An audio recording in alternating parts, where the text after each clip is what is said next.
Lucas capítulo 14, verso 16 a 35. Porém, ele lhe disse: um certo homem fez uma grande ceia e convidou a muitos. E à hora da ceia mandou seu servo dizer aos convidados: vinde, que já tudo está preparado.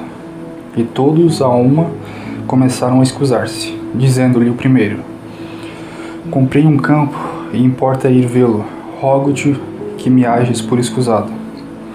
E o outro disse: comprei 5 juntas de bois e vou experimentá-los, rogo-te que me hajas por escusado. E o outro disse: casei e portanto não posso ir. E voltando aquele servo, anunciou essas coisas ao seu senhor.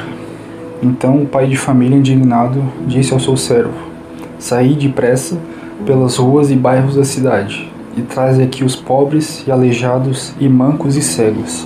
E disse o servo: Senhor, feito está como mandaste, e ainda há lugar.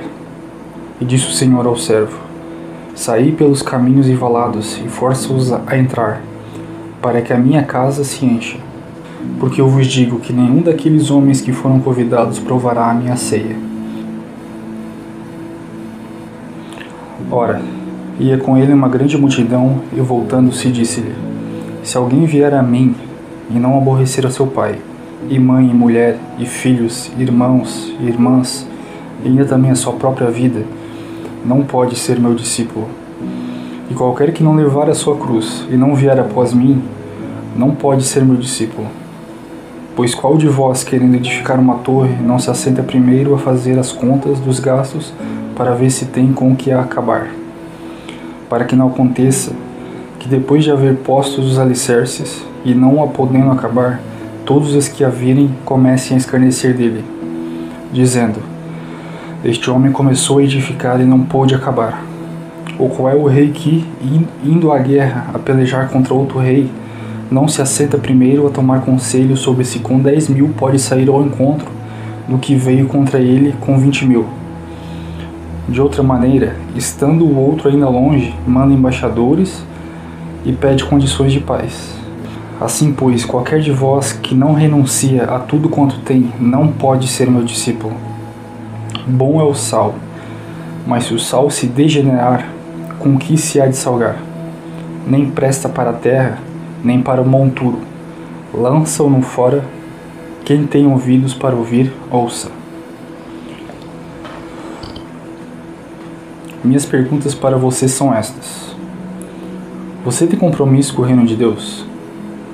O reino de Deus é mais importante para você do que as suas ocupações? O reino de Deus é mais importante ao ponto de aborrecer a sua mãe, pai, esposa, filhos e até mesmo a sua própria vida? Jesus disse no verso 33, no capítulo 14 de Lucas: assim, pois, qualquer de vós que não renuncia a tudo quanto tem, não pode ser meu discípulo. Essa renúncia se refere ao amor às coisas do mundo que podem vir a te afastar de Deus. Entenda o seguinte: se essas coisas te ocupam por meio das obras da carne e te enfraquecem espiritualmente, porque você dá mais atenção a elas do que à sua comunhão com Deus, entenda que o diabo irá se aproveitar dessa e qualquer brecha para você se alienar em um ritmo de hábitos e pensamentos negativos. Porque se as suas ocupações e relacionamentos te afastam de Deus por meio das obras da carne, que estão descritas em Gálatas capítulo 5, versos 19, 20 e 21, você está amando mais o que há no mundo do que a Deus. Em 1 João capítulo 2, verso 15 ao 20 está escrito: não ameis o mundo, nem o que no mundo há. Se alguém ama o mundo, o amor do Pai não está nele. Porque tudo o que há no mundo, a concupiscência da carne, a concupiscência dos olhos e a soberba da vida, não é do Pai, mas do mundo. E o mundo passa, e a sua concupiscência, mas aquele que faz a vontade de Deus permanece para sempre. Entenda a ordem sequencial de como tudo deve ser. Em Lucas capítulo 10, verso 27 está escrito: respondeu-lhe ele: amarás ao Senhor teu Deus de todo o teu coração, de toda a tua alma, de todas as tuas forças e de todo o teu entendimento, e ao teu próximo como a ti mesmo. Note que, primeiramente, veio Deus em seguida, o teu próximo, como a ti mesmo. Entenda uma coisa, quando você coloca as coisas e o teu próximo em primeiro lugar, você está colocando a sua confiança em coisas que perecem. A palavra de Deus diz em Jeremias 17:5: Assim diz o Senhor: Maldito o homem que confia no homem, e faz da carne o seu braço, e aparta o seu coração do Senhor. Também está escrito em 1 João 2, verso 17: E o mundo passa, e a sua concupiscência também, mas aquele que faz a vontade de Deus permanece para sempre. Me responde, quais têm sido as suas prioridades? Sua profissão, esposa, namorada, seus filhos, faculdade, estudos? Entenda que Deus quer que você cuide de cada área da sua vida, sim, mas não de acordo com o que você acredita ser o melhor.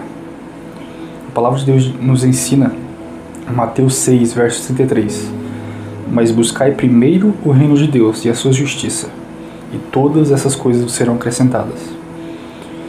Então entenda que você não deve dar prioridade ao ser humano e aos seus afazeres cotidianos, porque se isso te impede de ir primeiramente a Deus, você está negligenciando o trono da graça de Deus e a sua comunhão com o Criador.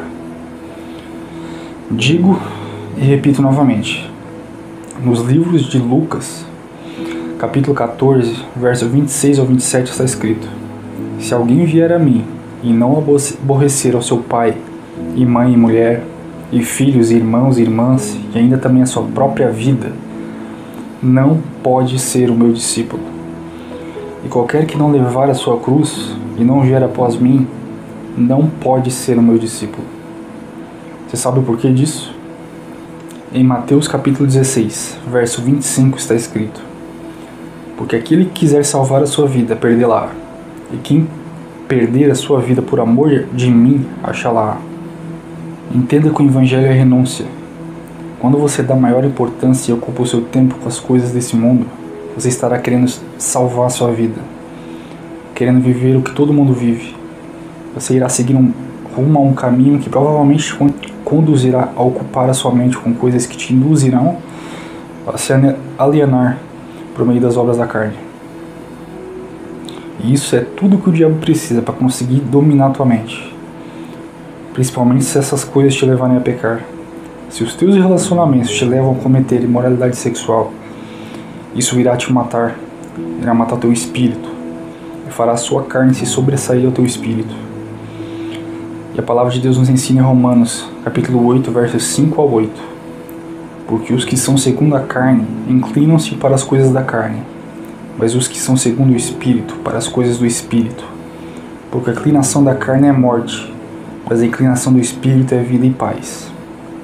Porquanto a inclinação da carne é inimizade contra Deus, pois não é sujeita à lei de Deus, nem em verdade o pode ser. Portanto, os que estão na carne não podem agradar a Deus. Entende uma coisa, o diabo ele é astuto. Vai fazer você pensar que essas coisas não irão afetar a sua comunhão com Deus. E a única maneira de você ter certeza disso é não estar em dúvida referente à sua comunhão com Deus. Ou seja, a fé genuína que te possibilita enxergar com clareza que Deus está te guiando. E isso vem por meio de uma vida de oração constante e leitura da palavra de Deus. Então pare de brincar com o diabo. Está escrito em 1 Pedro 5, verso 8. Estejam alertas e vigiem. O diabo, o inimigo de vocês, anda ao redor, bramando como um leão, rugindo e procurando a quem possa devorar. Entenda que basta uma pequena brecha para que ele te induza a agregar outros pecados na sua vida. Basta somente você se esfriar espiritualmente. Você sabe por que as pessoas sofrem? Porque elas não têm a ousadia para dizer não ao pecado. E dizer não ao pecado muitas vezes é dizer não para as pessoas que você não quer magoar. Mas me diga, quem você prefere? Jesus disse o seguinte aos discípulos que estavam abandonando ele. Isso nós podemos ler em João capítulo 6, versos 66 ao 68.